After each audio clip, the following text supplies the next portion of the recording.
So let's begin this 7th session for this weekend retreat, the Vipashyana retreat based on emptiness. And in this retreat, we'll be looking at a summary of practice and also the stages of progress in this practice. We'll begin with a meditation. We'll go back to the meditation we were doing yesterday, the Vipashyana practice, looking for me, the meditator. And then we'll look at space-time from a Buddhist perspective, from this perspective of emptiness-dependent arising. Space-time is relative. We'll look at a couple of quotes from physics that seem to suggest something very similar. Then we'll look at an overview of Vipashyana practice. In particular, then we'll look at the 3 marks of existence that we focused on in the last retreat. We'll then look at a summary of this emptiness practice that we've been looking in this retreat, following which we'll look at the stages of progress in this Vipashyana practice of emptiness. What stages do we go through in this practice? Following which we'll go back to the emptiness of mind practice that we've been doing mainly today, and then question answer at the end of the session. Let's begin then with this meditation, looking for me, the meditator.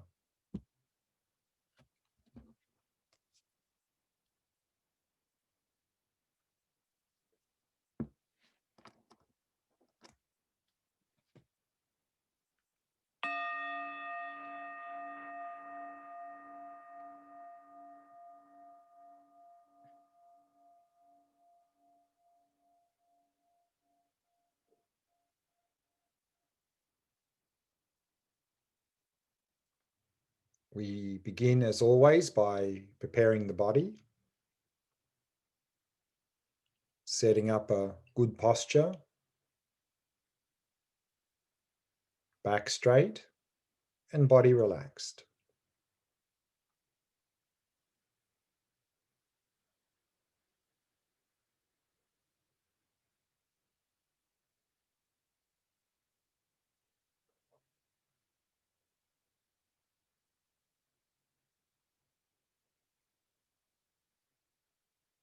And having established a good posture, keeping the body as still as possible, avoiding any unnecessary movement, which would simply cause distraction.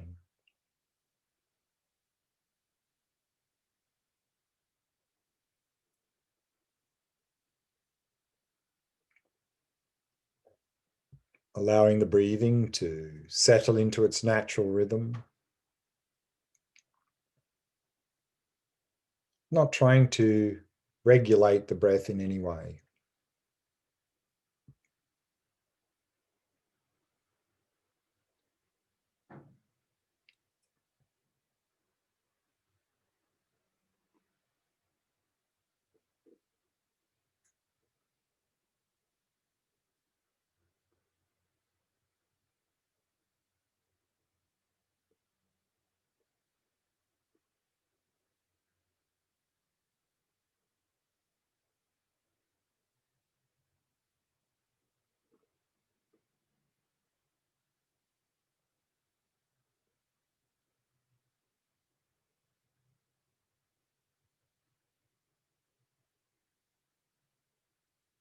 And preparing the mind, setting it in a state of ease and relaxation. Simply allowing it to come to rest in the stillness of the present moment.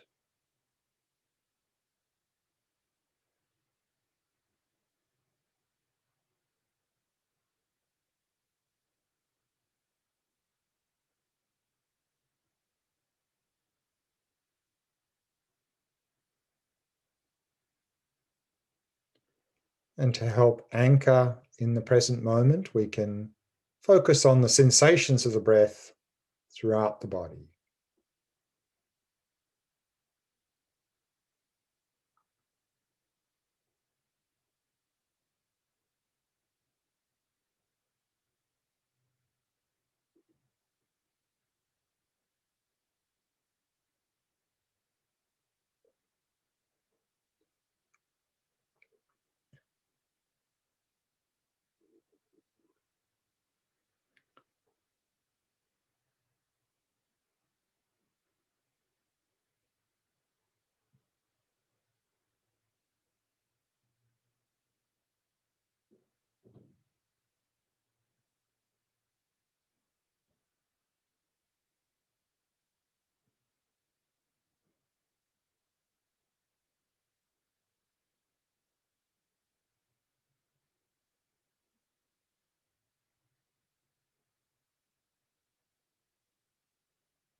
Now, do you have a sense that there is a me here who is meditating?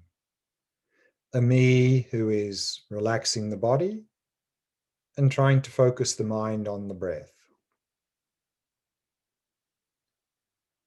A me that it seems to exist from its own side.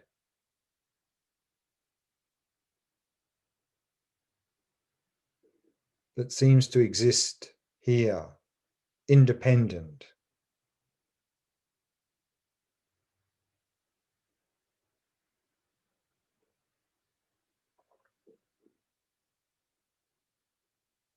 Just rest in that experience of being me, the meditator.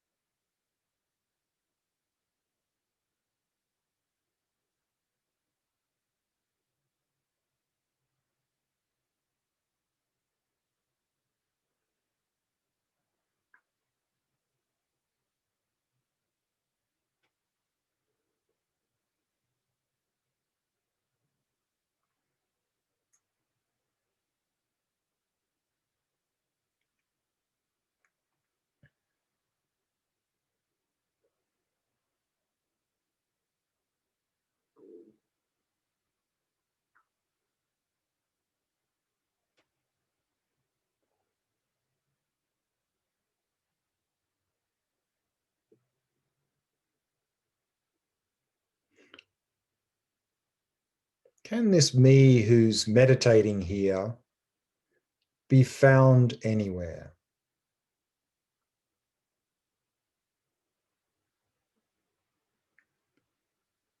First, thoroughly search the body and look for the me who is meditating.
Is the whole body itself, is that the me who's meditating?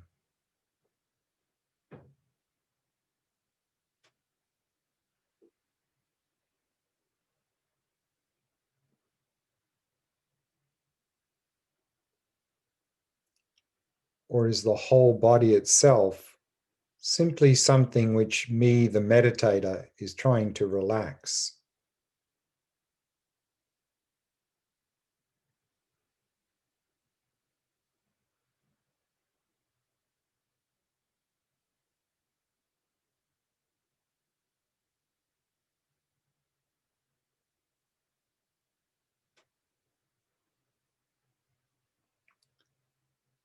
Can the me who's meditating here be found in the mind? Again, search thoroughly the mind, every part of the mind, and look for the me who's meditating.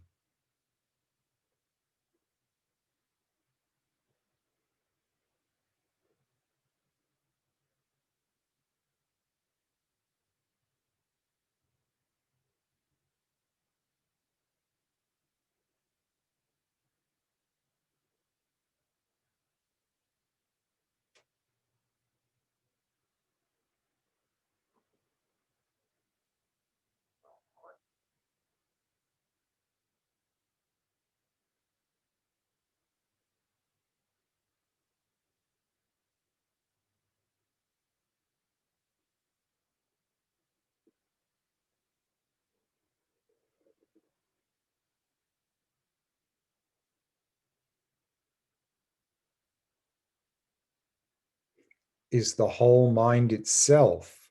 Is that the me who's meditating here?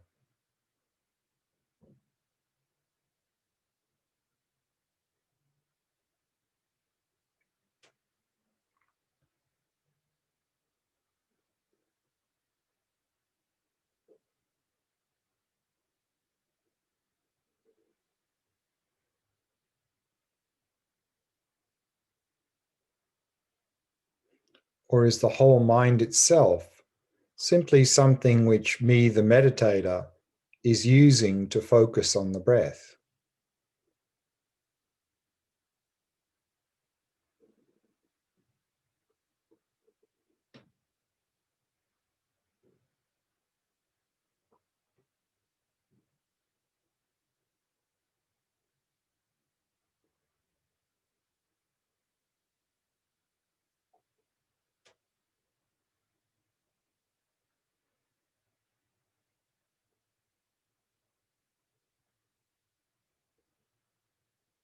Is the collection of the body and the mind the me who's meditating here?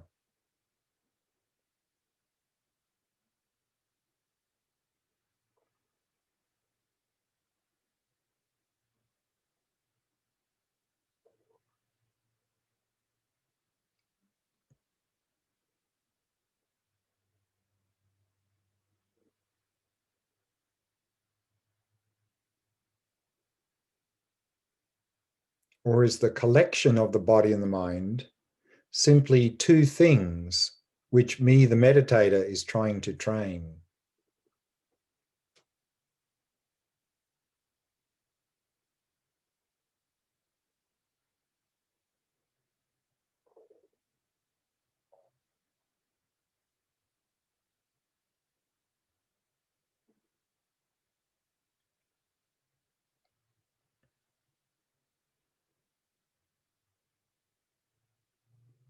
Yet, other than the body and the mind, what else is there here?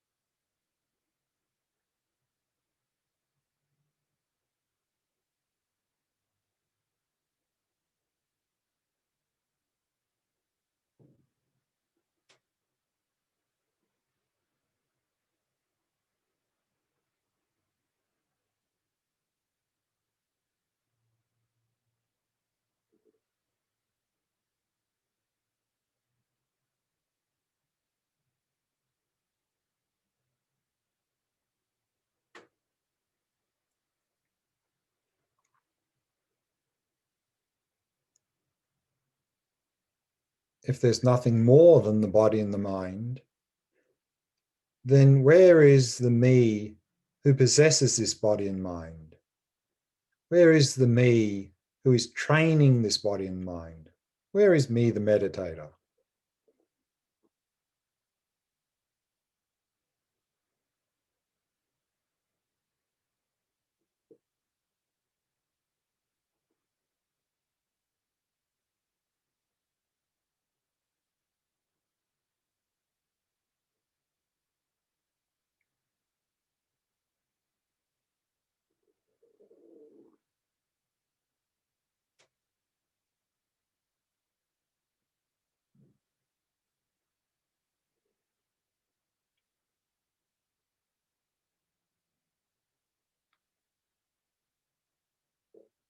If you can't find the me who's meditating here, simply rest in the experience of not finding.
And we can bring the meditation to a close.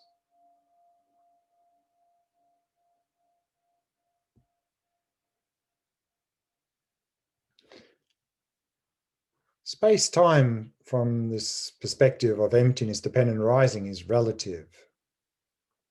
And seems like here we have a couple of quotes from physics that say something similar. First, we have Anton Zeilinger, this quantum physicist we quoted yesterday. He's had a lot of discussions with His Holiness Dalai Lama, and he says, space is only defined by the bodies in space. The bodies define the space. The notion of space in itself, without stars and so on, is an empty concept. It does not make sense for a physicist.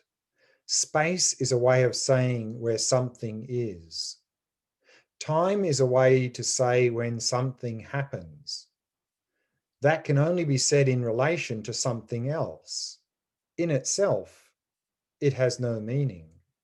I would say time belongs to those things of which we have learned that we can only make relational statements. So I would say there is no absolute time. It's only in relation to something else.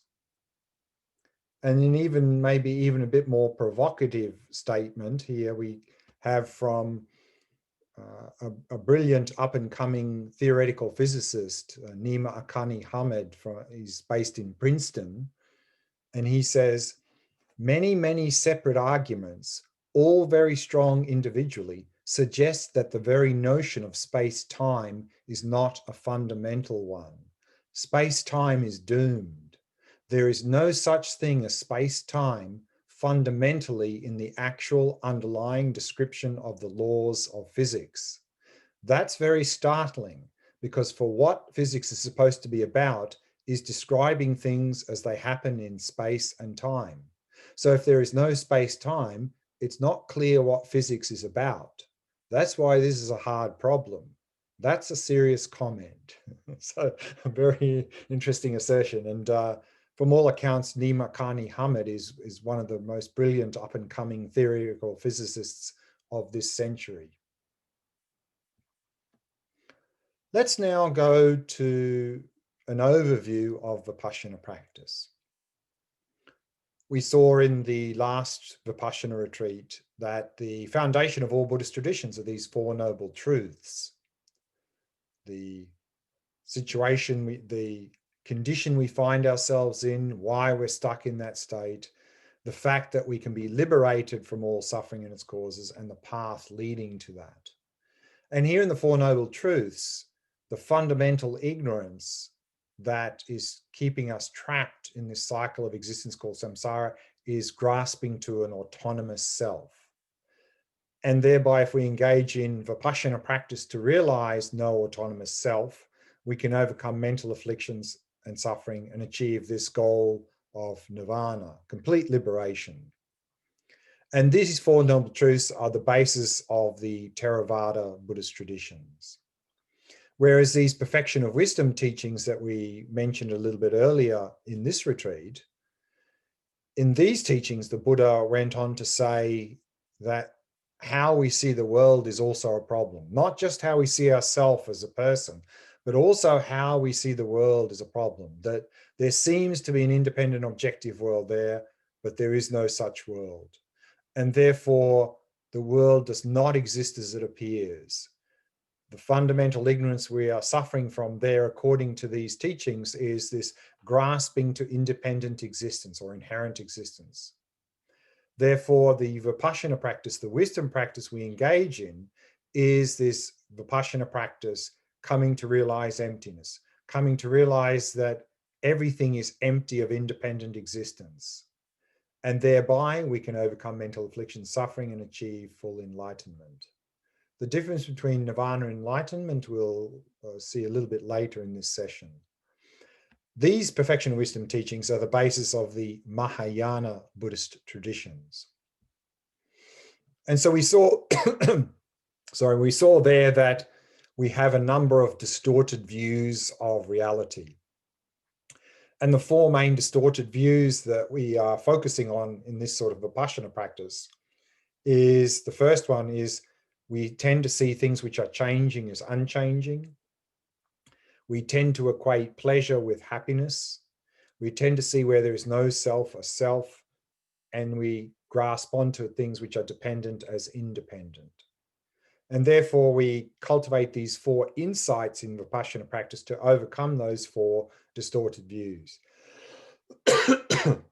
Firstly, the insight into impermanence to overcome grasping,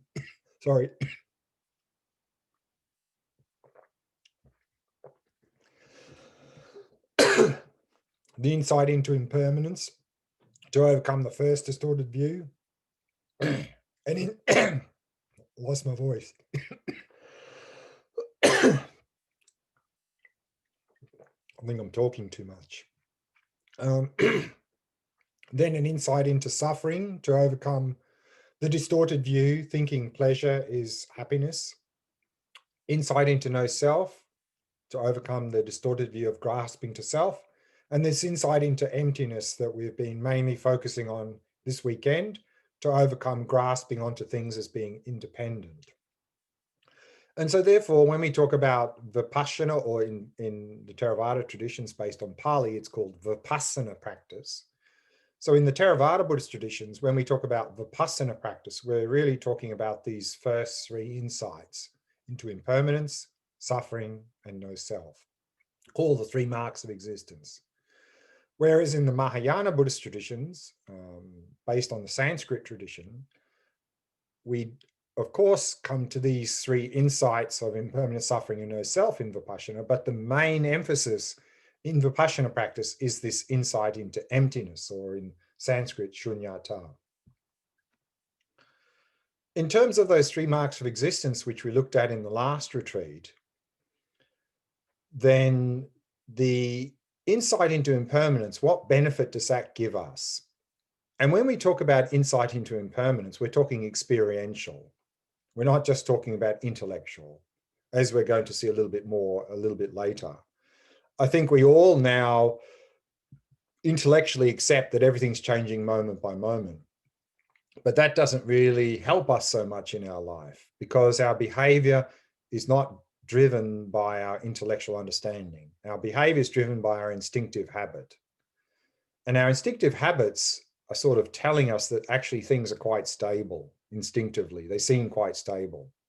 So therefore, to make changes in our life, then we engage in this Vipassana practice and we bring that intellectual understanding into experience.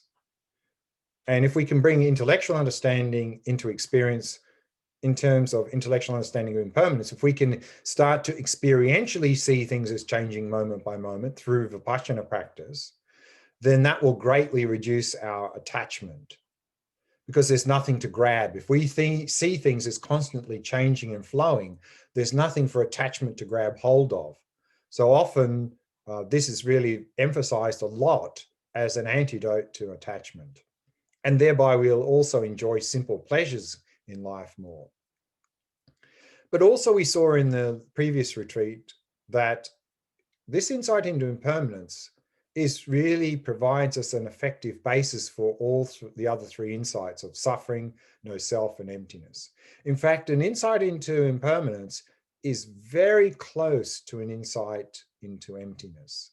So therefore, by gaining this insight into impermanence, that will really help us to move on to gaining these other three insights. An insight into suffering will also reduce attachment through understanding that there's no genuine happiness to be found out there, that pleasure is not happiness. It will also help us to lead to renunciation, the wish to be liberated from suffering, understanding that the causes of suffering lie within our own mind. And also by coming into an insight into suffering, we can appreciate that everyone else is stuck in the same situation as ourselves, and thereby from that help to lead us to cultivate compassion for others. So this is what this insight into suffering can really bring us. And then an insight into no autonomous self will help to eliminate mental afflictions and achieve the goal of nirvana. However, from a Mahayana perspective, just realizing no autonomous self is not enough to actually achieve liberation. What we saw here is that there's a deeper level of ignorance than no autonomous self. The grasping to an inherently existent self, and a self that exists from its own side, is a deeper level of ignorance. So from a Mahayana perspective, simply realizing no autonomous self is useful in reducing mental afflictions, but it won't fully liberate us. For that, we have to come to realize emptiness if we want to achieve liberation, if we want to really eliminate mental afflictions and sufferings. However, also this no autonomous self is a good basis for then moving into the Vipassana practice of emptiness. It's a stepping stone in that direction. And then in terms of emptiness, which was the main focus of this weekend's retreat, in this view of emptiness, and emptiness in Sanskrit, shunyata, we saw there that the assertion is that nothing exists independently because everything exists dependently. And that statement that things are empty of independent existence or empty of inherent existence, this is emptiness. So emptiness is not saying nothing really exists, that things are empty of existence. Emptiness is saying that things are empty of existing inherently. They're empty of existing from their own side, objectively, independently, because they're dependent phenomena. They come into existence dependently. We saw about that in terms of three ways of things coming into existence dependently, in terms of causes, conditions, parts, and labeling. And we saw there that labeling is more than just simply giving a name to an object. Labeling is actually creating the object by drawing a line, creating a meaningful object, and then giving it a name. So that is labeling. So therefore, things are merely labeled, meaning they only exist within our conceptual framework, that the object cannot be found in the basis. They're not findable within the basis. And we use that example here of the star. There's no star to be found there in the basis. There's just some data. The only star that exists is the one we've created in our conceptual mind. Therefore, merely labeled, not findable. The problem we saw was that we don't tend to realize that we are creating our world of experience. We're creating all these objects, including ourselves. We think that there is already a me here and a world there made up of many separate, discrete things. What we've done then is we've turned these lines that we draw into boundaries. And when we do that, then the first boundary we tend to make is we split here, the line we draw here, and we create the me part of experience. We split ourselves off from what we experience, and we see ourselves as existing independently of what we experience. And therefore, we are out of sync with the interdependent nature of reality. And then we're fighting against that. And that's why we have mental afflictions and suffering. And we saw there that 6-step process of how this grasping to independent me, independent world leads to the mental afflictions and then leads to suffering. And one of the big challenges in this Vipassana practice of emptiness is trying to find the middle way between the two extremes of existence and non-existence. Now we tend to be stuck in the extreme of existence, grasping onto things existing independently. And often when we start to engage in this Vipashyana practice of emptiness and come to start to see that we can't seem to find those things that exist independently, then we misinterpret, or we tend to misinterpret that not finding as there's no me, there's no object, nothing really exists. And so we simply fall to the extreme of non-existence. And therefore, it's very difficult to find that middle way between these two extremes. And the middle way between the two extremes is understanding that emptiness, which overcomes the extreme of existence, and dependent arising, which overcomes the extreme of non-existence, are two sides, like two sides of a coin. That emptiness means dependent arising means emptiness. Or in other words, functioning world means emptiness. Emptiness means functioning world. Because things are empty, there is a functioning world. Because there is a functioning world, things must be empty. And this is what we saw here from Nagarjuna, who said, that which arises dependently and relatedly is explained as being empty. And that which is empty is dependently designated. This is the middle way path. This is the correct view of emptiness. If our understanding of emptiness is reinforcing that in fact there is a functioning world, and a functioning world is reinforcing emptiness, then we have correct view. However, simply a correct view of emptiness is not really going to change much.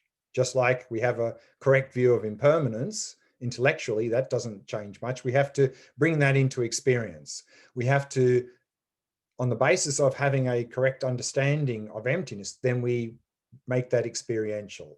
We need to meditate.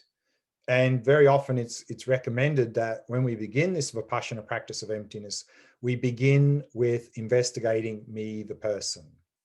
Many ways to do that. The one we looked at in this retreat is the one based on what's called the 4 essential points. The first point, and the most important point, is to first get a clear picture of how we see ourselves existing. That we really seems to be a me here, existing from its own side, existing objectively. That's the me that we identify and relate with in our experiences. And so if we can first get a clear picture of this objective me that seems to exist from its own side, then that's what we need to look for. Is there really such a me here? And then we look within the body and the mind, and different than the body and the mind. If we don't find that me, then we've come to realize there is no findable me. There is no me existing from its own side. And that not finding, then, having done the proper search, is an experience of emptiness. It's not simply not finding, it's realizing that the me is not findable. That is a realization of emptiness.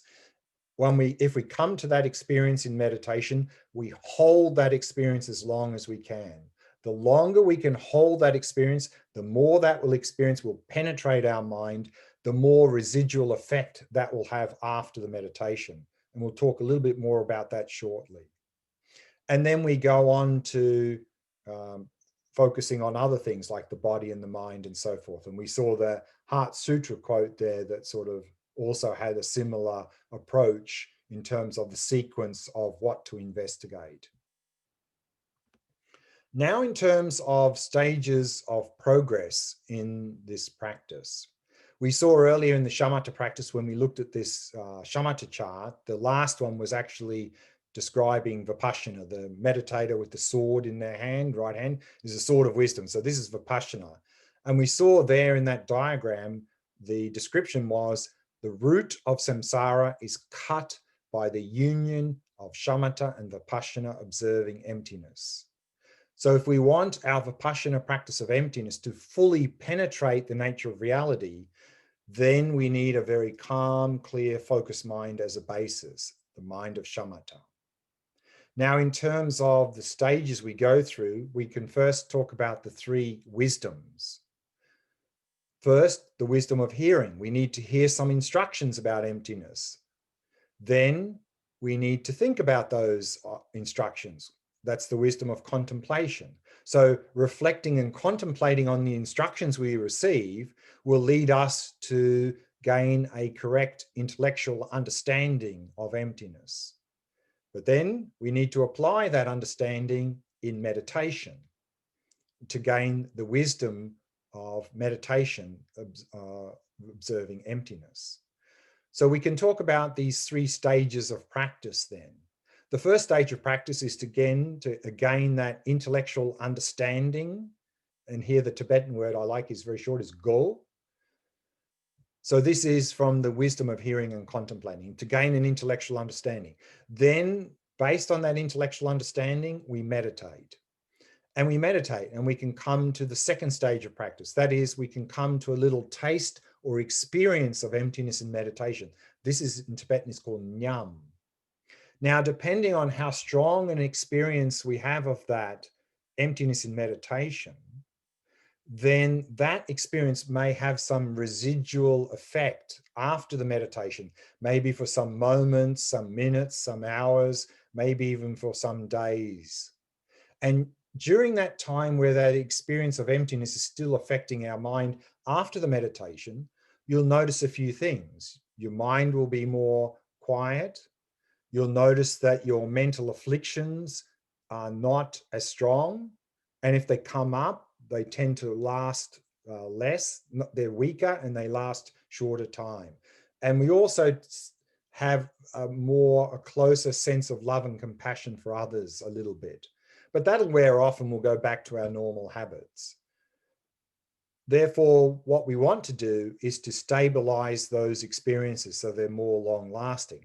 That is the third stage of practice, called realization, or in Tibetan, tok. And that is this wisdom of meditation. That is, on the basis of shamatha, we engage in Vipashyana practice, we unify those two, and then with that very calm, clear, focused mind of shamatha, we can fully penetrate nature of reality and we can come to a realization of emptiness. And that realization of emptiness can either be what's called conceptual or direct. When we first have that realization of emptiness, in that experience, there's still a sense of me, the meditator, experiencing this emptiness. So there seems to be this subject-object duality. And if we keep meditating, eventually that subject-object duality will collapse, and then we'll come to a direct, non-dualistic experience of emptiness. When we have a direct experience or direct realization of emptiness, in the experience itself, there's no sense of me anymore. There's simply the experience of emptiness. And it's that direct realization of emptiness that is now strong enough to start to eliminate the mental afflictions. The experience or the non-conceptual realization simply can put the lid on the mental afflictions somewhat. We haven't eliminated any. Let's now look at the stages then we move through in the path through this Vipashyana practice of emptiness. For this, we're going to use this chart, this Mahayana path chart, one of the handouts, but I've just sort of taken the essence of that chart because there's a lot of information on that. We may get a bit lost. So what I've done is I've just taken some of the main points from that path, which we see now on this slide here. So these are called the 5 paths, and these are the stages of progress we go through this Vipashyana practice of emptiness. That here in the Mahayana vehicle, we are striving for the goal of enlightenment, meaning we're not only striving for our own liberation from suffering, but we're striving for full enlightenment so that we can help to liberate everyone else from suffering as well. And when we develop that aspiration for enlightenment for the benefit of others, which is called bodhicitta, that marks the entry point into the Mahayana path. And this first stage is called the path of accumulation. When we have cultivated that aspiration of bodhicitta, the aspiration for enlightenment for the benefit of others, we become known as what's called a bodhisattva. And then we're meditating on emptiness here on the path of accumulation. We are having some experiences of emptiness, but not yet a realization of emptiness.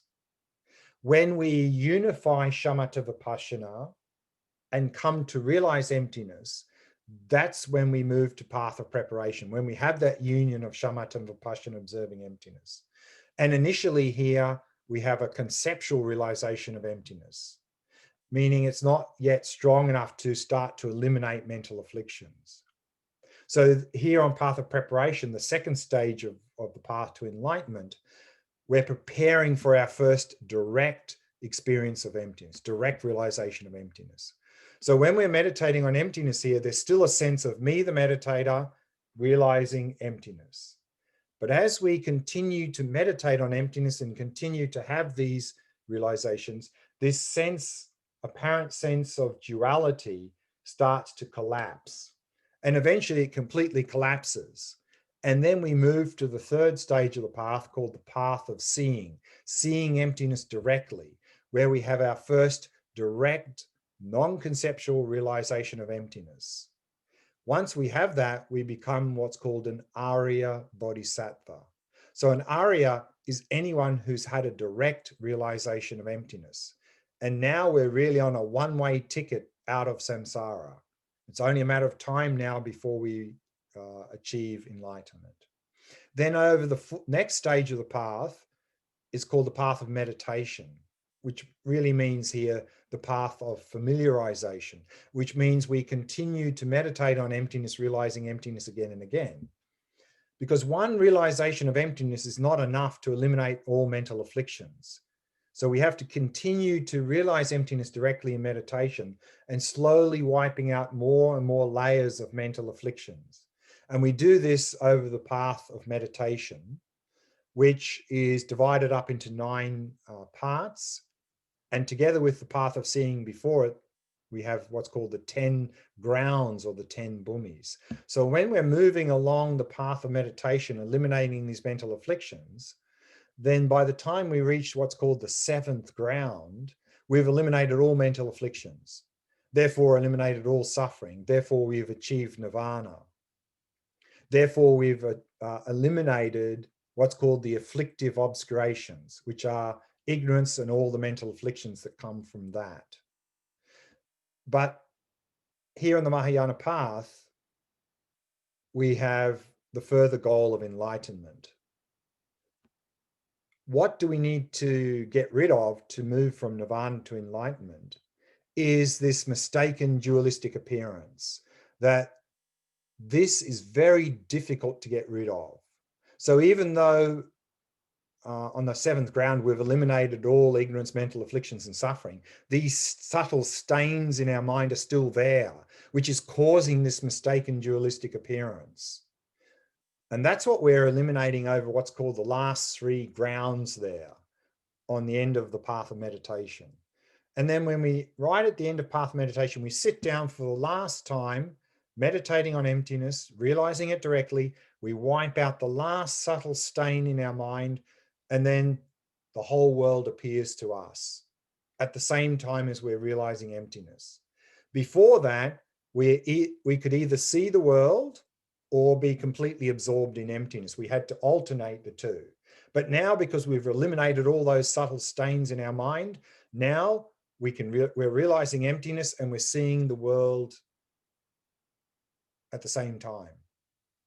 And then we move to the 5th stage called the path of no more learning. Now we've achieved full enlightenment. We've become a Buddha and we've eliminated both obscurations. We've not only eliminated the afflictive obscurations, which are all the mental afflictions and ignorance, but these cognitive obscurations, which are these stains in our mind and this mistaken appearance, dualistic appearance that they produce. So we eliminate those and we become enlightened. We become a Buddha. That is very briefly the stages that we go through based on the Vipashyana practice of emptiness in the Mahayana path. And so here, and I'm not going to go through it, this is the chart that you received, and there's a lot of information on there, but it's really a little bit beyond the scope of this weekend's retreat. I think what we've just covered there is enough for now, the basics of how we move along the path to enlightenment based on our understanding, experience, and then realization of emptiness. So let's now go back to meditation, to Vipashyana practice, and we'll go back again to investigating the mind and see if we can find this mind that seems to be here. Find a nice, comfortable posture. Let's begin.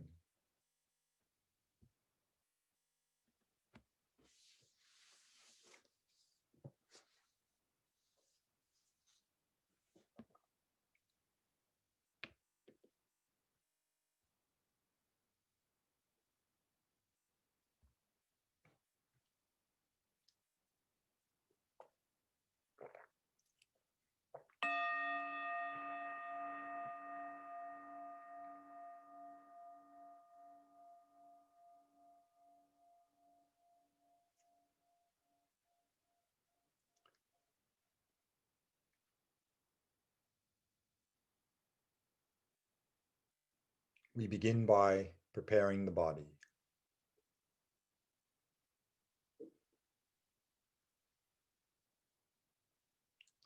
Setting up a good posture.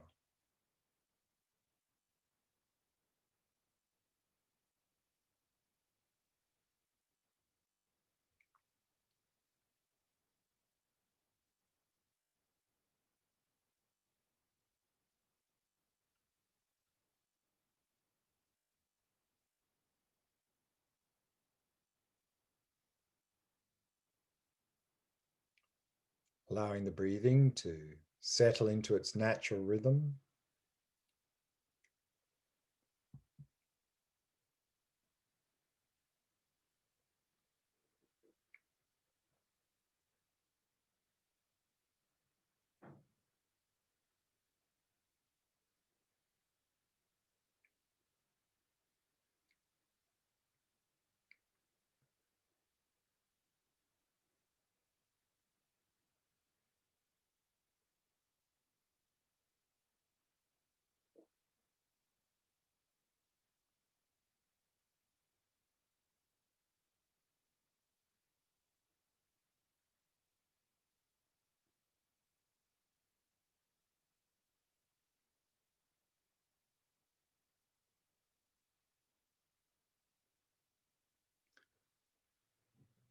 And then simply releasing all appearances and allowing the mind to come to rest.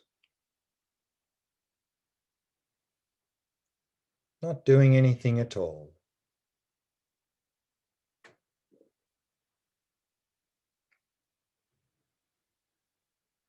Simply resting in awareness itself.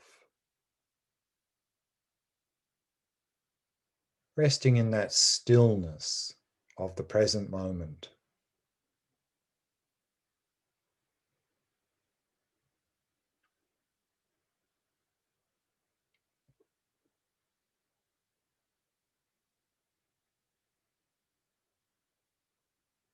Simply knowing that you're aware.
If you notice any agitation, tension, or distraction, then release awareness into space, releasing all appearances and relaxing completely.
Or if you notice that you're simply falling into dullness or drowsiness, then arouse and refresh your focus, sharpen your focus, knowing that you're aware.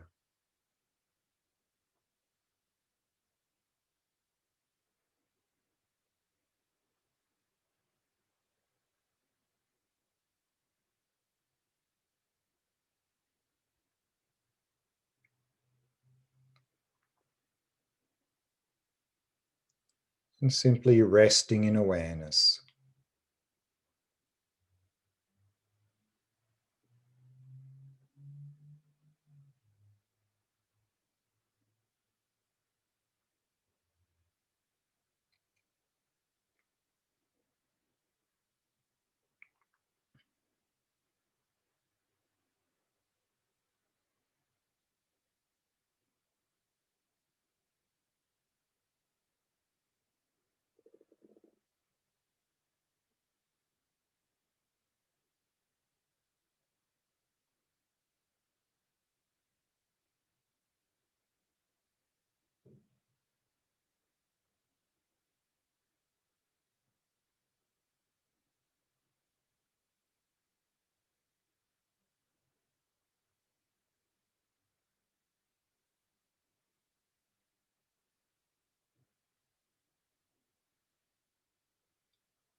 The awareness that you're resting in, where is it located?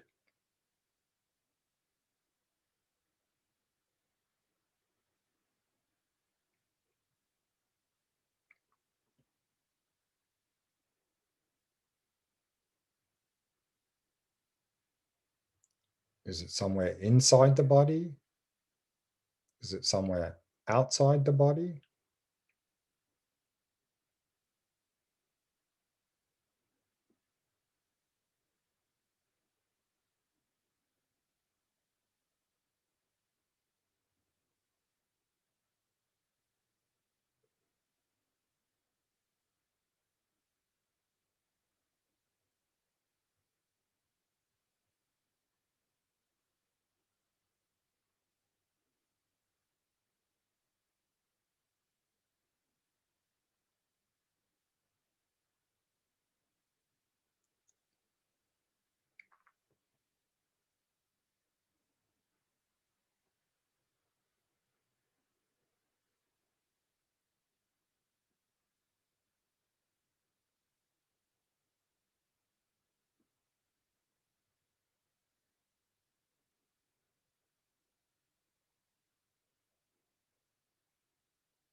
Is awareness located in physical space,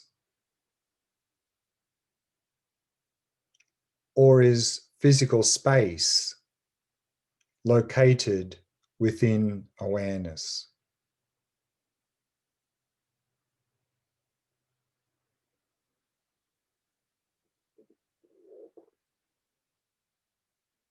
Just look.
Is awareness nowhere?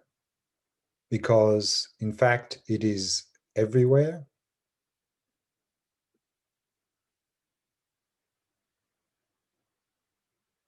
Just look.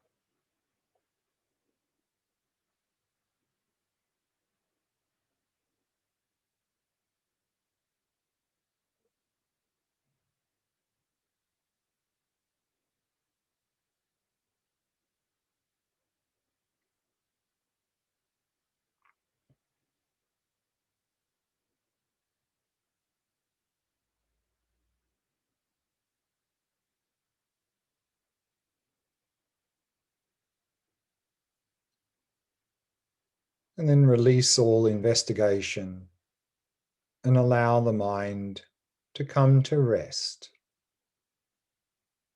resting in awareness.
We can bring the meditation to a close.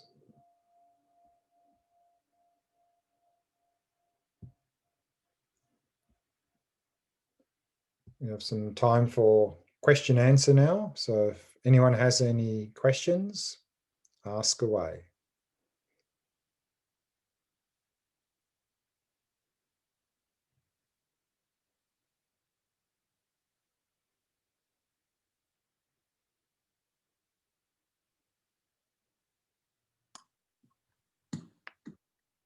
Judy. Hi. Hi. So in the last two meditations, I'm finding concrete things because in one, there's awareness and there's mind, but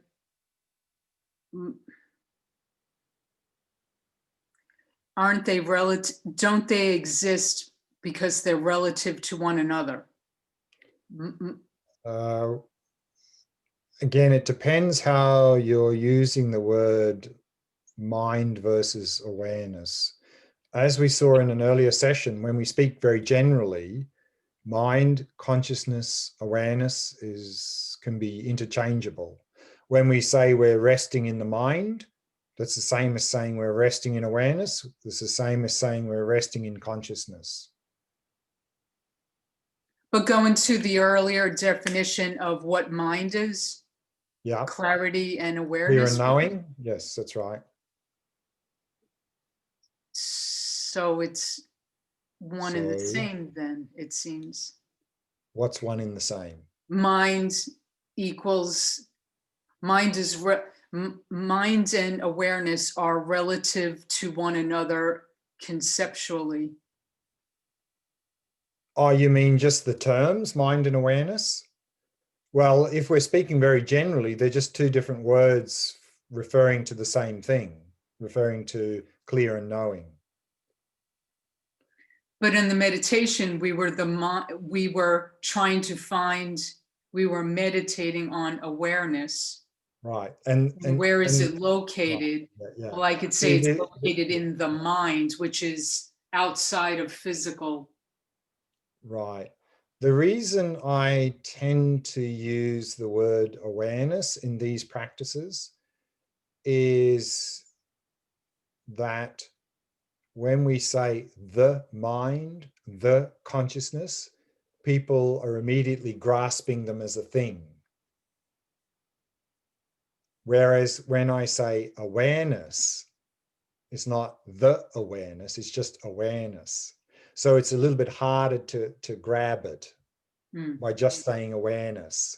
But as soon as I say put the in front of some word, people go, ah, that object, grab.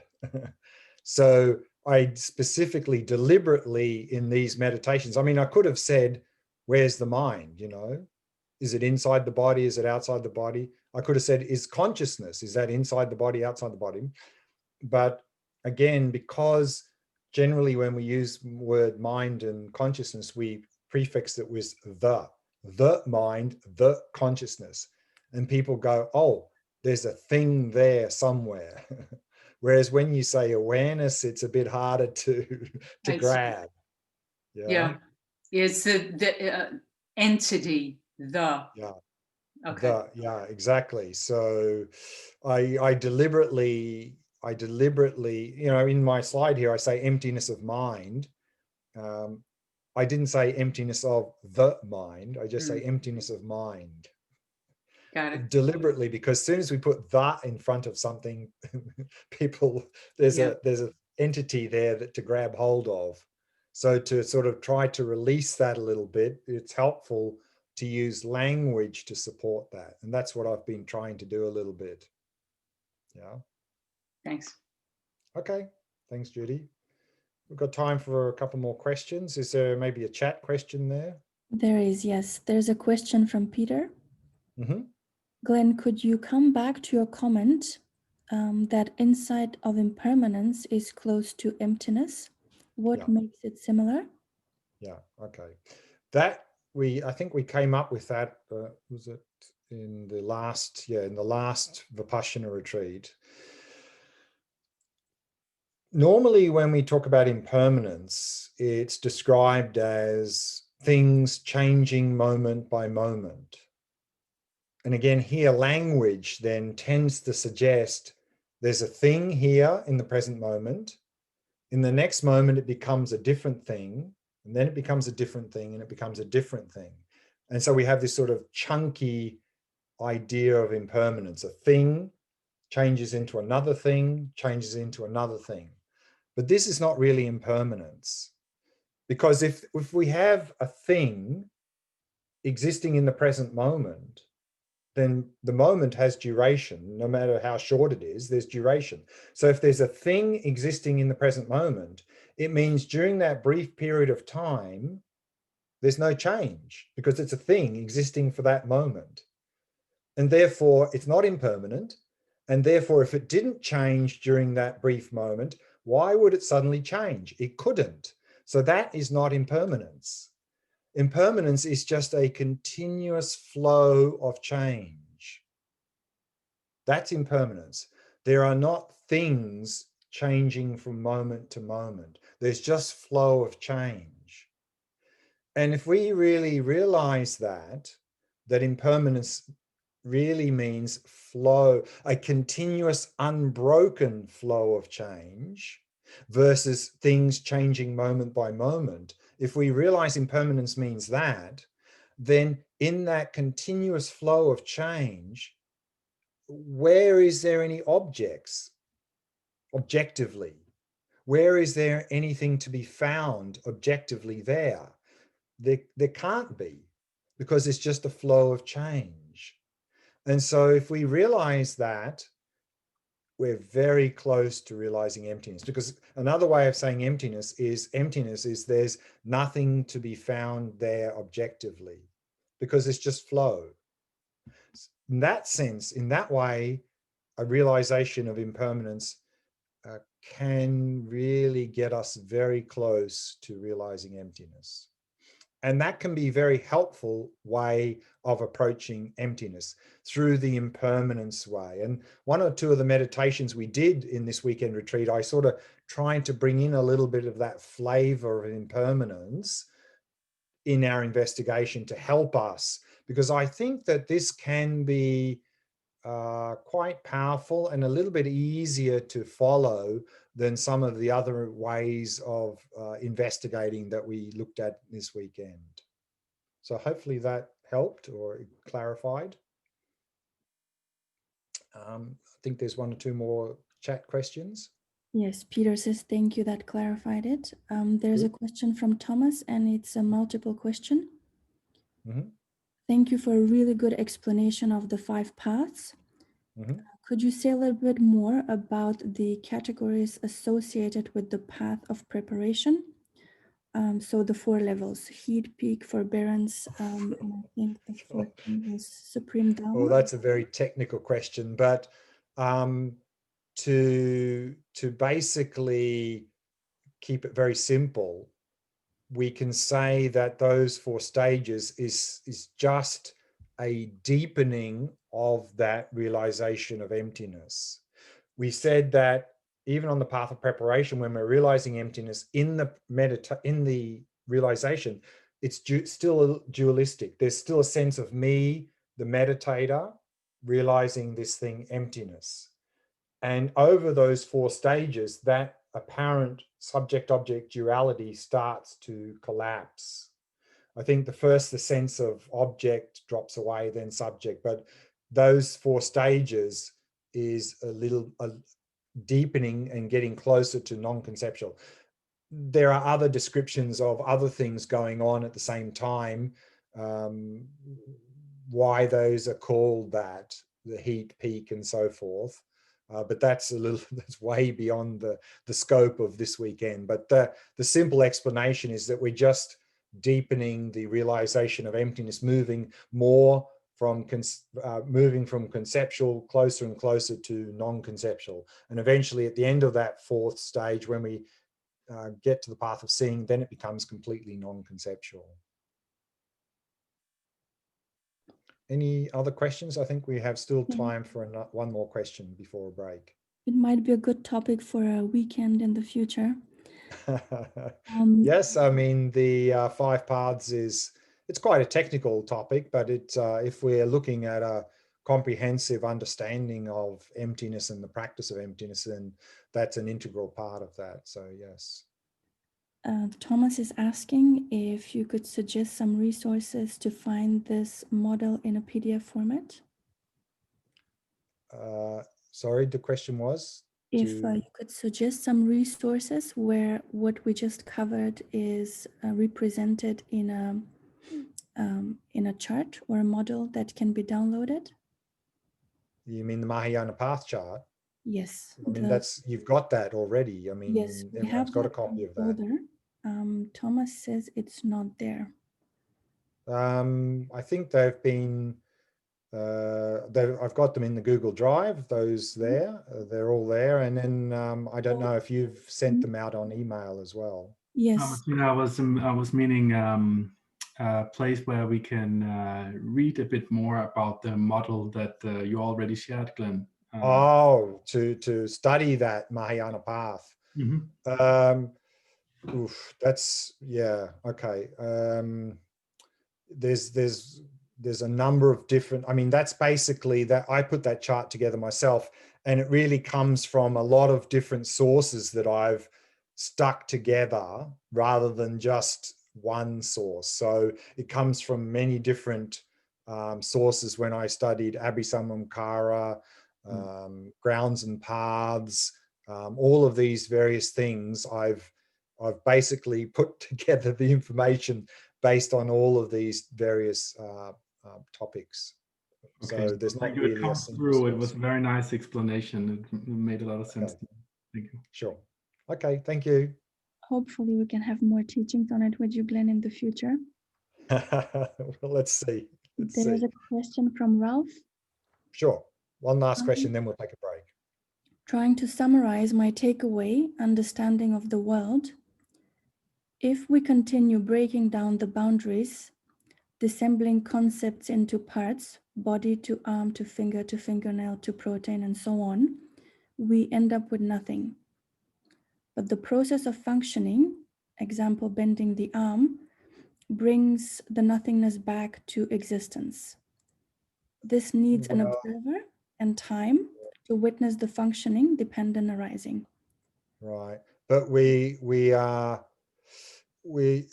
I mean, when we're talking, see, what we're saying here with emptiness is there are no boundaries. So it's not like we're just stripping away what we have put on top of reality that doesn't exist. It never has existed. And when we strip that away, that false boundary that we've put on, then we're left with a functioning world. Does that make sense? So it continues to say this needs an observer and time to witness the functioning, dependent arising. The observer is awareness. So awareness creates the world moment by moment, and we're just awareness or vehicles carriers. Does that fit? Well, we can't really say we are awareness. This is a huge topic. To keep it simple, we can say either we are awareness or we have awareness. And we have awareness, so we can't be awareness. Does the world appear in awareness? Yes. And therefore, we can say the world is appearing in our mind. So that's okay. But we have to be careful, because often what I find is that people want to grab hold of something as me. And often people easily discount the body as me. But then because everything's appearing in awareness, then people like to grab hold of awareness and say, that's me. That's me. But that's just another grasping. So if we don't grasp onto that, then we can understand that all experience arises within awareness. And also me, the experience of me, is arising in awareness as well.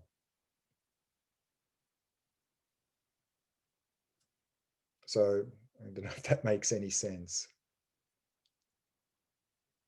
But anyway, let's leave it there. That's a huge topic, and it's something we need to reflect on a lot, I think. And this weekend, we've only just sort of started to touch on a lot of these sort of points. Let's break there, take a break, and come back for the last session. And in the last session, I'd like to really focus on the importance of integration, of integrating all the various practices that we have done in these 5 retreats, in the 2 shamatha retreats, the compassion retreat, and the Vipashyana retreat, to really appreciate that all these various areas of practice, it's very important to have an integrated approach if we want to be effective in our spiritual practice. And that's going to be the main topic next session. So let's take a break there and come back in 25 minutes.